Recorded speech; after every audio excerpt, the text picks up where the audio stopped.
আমাদের মুন্নাদা cold drinks কিনতে গিয়ে গাড়িটা লক করে ফেলেছে, খোলার প্রক্রিয়া চলছে, দেখি। খুলছে খুলছে খুলছে। তো দর্শক কি মনে হচ্ছে, খুলতে পারবে কি পারবে না, সবাই কমেন্ট করে জানাও। খুব পারবে। মুন্নার গাড়ি নাকি লক হয়েছে, লক বোঝে না যে কার সঙ্গে হবে, চেষ্টা করছে ঝুলে ওটা ছেড়ে ফেলেছে। ঢুকে গেছে ঢুকে গেছে। Perfect perfect. চলো গাইস, খুব টেনশনের মুহূর্ত।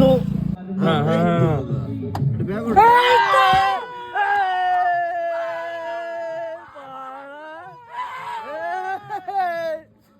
এইগুলো হচ্ছে টেকনোলজি, দেখে রাখো, সবাইকে শিখিয়ে দিলাম, ঠিক আছে? খুলে গেছে। এবার তোমার কি কেমন লাগছে এখন? আরে কোনো রকম লাগছে না, খালি দেরি হয়ে যাচ্ছে বাড়ি যাওয়ার জন্য। ঠিক আছে, চলো তাহলে সবাইকে গুড নাইট শিখে রাখলে সবাই, ঠিক আছে?